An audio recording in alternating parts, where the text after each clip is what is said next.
परभणी जिल्ह्यात सुरेश वरपुडकर काँग्रेसचे जिल्हाध्यक्ष झाल्यानंतर माजी मुख्यमंत्री अशोक चव्हाण यांच्या उपस्थितीत शहरातील विष्णू जिनिंग इथं भव्य कार्यकर्ता मेळाव्याचं आयोजन करण्यात आलं होतं।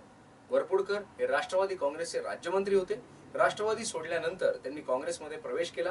राजकारणासोबतच समाजकारणासाठी आपण किती कटिबद्ध आहोत हे दाखवण्यासाठी या कार्यक्रमाचं आयोजन करण्यात आलं होतं आणि त्यांनी त्यात यशही मिळवले। मागील 3 वर्षापासून मराठवाड्यात दुष्काळी परिस्थिती निर्माण झाली आहे, परंतु आजच्या घडीला सरकार पुढे येत नाही। राज्यात आणि केंद्रात भाजपाचे सरकार आहे, परंतु शेतकऱ्यांच्या हितासाठी कोणतेच ठोस पावलं उचलले जात नाहीत। मराठवाड्याची परिस्थिती अशी झाली आहे की दुष्काळ असला तरीही धरणे कोरडीच आणि दुष्काळ नसला तरीही धरणे कोरडीच, असा कणखर आरोप वरपुडकर यांनी काँग्रेस कार्यकर्ता मेळाव्यात सरकारवर केला। या दुष्काळाचा सामना आपल्याला करण्यासाठी सरकार पुढे आलं पाहिजे आणि सरकार कसं पुढे येत नाही त्या संदर्भातलं एक उदाहरण तुम्हाला सांगतो। गेल्या 2014 मध्ये एक दुष्काळ पडला होता। आपल्या जिल्ह्यामध्ये फक्त जालना जिल्हा होता, पश्चिम महाराष्ट्रातले सगळे जिल्हे होते। सरकार आघाडीचं होतं, केंद्रात सुद्धा आणि राज्यात सुद्धा। परिस्थिती काय झाली की दुष्काळ पडला म्हणून जरा बंद करा, दुष्काळ पडला म्हणून त्या ठिकाणचे सगळे धरण भरले गेले पश्चिम महाराष्ट्राचे, आणि आमचे दुष्काळ नसला तरी आमचे धरण भरले नाहीत। परिणाम काय झाला की आपल्याकडे दुष्काळ असला तरी धरण कोरडे आहेत, दुष्काळ नसला तरी धरण कोरडे आहेत। त्यावेळेस साहेब काय पडलेलं आहे, केंद्र सरकारमध्ये भाजप शिवसेनेचं सरकार आहे, राज्यात भाजपच्या शिवसेनेचं सरकार आहे, परंतु आमच्या इथं एक पैसा सुद्धा आता अर्धवट राहिलेलं आहे। कामाला लोअर दुधनाचे काम अर्धवट राहिले।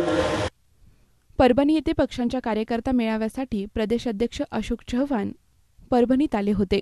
त्यावेळी नुकताच कोर्टाने आदर्श प्रकरणावर दिलेल्या निकालाविषयी त्यांना विचारले असता त्यांनी ही प्रतिक्रिया देत पत्रकारांना टाळले। त्या अगोदर झालेल्या कार्यकर्ता मेळाव्यात चव्हाण यांनी राज्य आणि केंद्र सरकारवर देशात वैचारिक स्वातंत्र्य बाधा आल्याची टीकाही सरकारच्या बाजूने बोलणारे देशभक्त आणि विरोधात बोलणारे देशद्रोही अशा प्रकारे समीकरण बनवले जात असल्याची टीका केली। काँग्रेस सत्तेच्या काळात आम्हालाही लोक बोलत आम्ही कधी असे केले नाही, विद्यार्थ्यांची मुस्कटदाबी होत असल्याचेही आरोप त्यांनी यावेळी केले।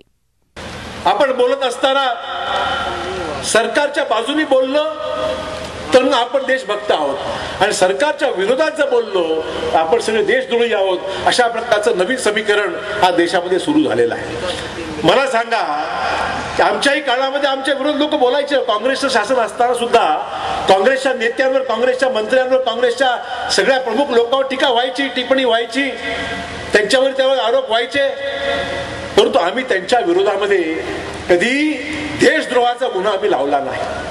ठीक आहे, लोकशाहीमध्ये प्रत्येकाला वैचारिक स्वातंत्र्य आहे, प्रत्येकाला बोलायचा अधिकार आहे, परंतु आजचं समीकरण नवीन सरकार भाजपचं आल्यापासून समीकरण कसं बदललेलं आहे की सरकारच्या बाजूने बोललात तर तुम्ही देशभक्त आणि सरकारच्या वैचारिक भूमिकेची तुमची भूमिका वेगळी असली तर तुमची मुस्काटदाबी करण्याला हे सरकार मागे पुढे पाहत नाहीये।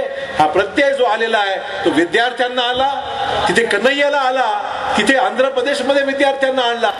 देशातल्या सगळ्या तमाम लोकांना, तरुण पिढीला हा अनुभव आलेला आहे की कशा पद्धतीने। प्रतिनिधी बालाजी कांबळे, पुणे मेट्रोसाठी ब्युरो रिपोर्ट, जीवन न्यूज, महानगराची लाईफलाईन, परभणी।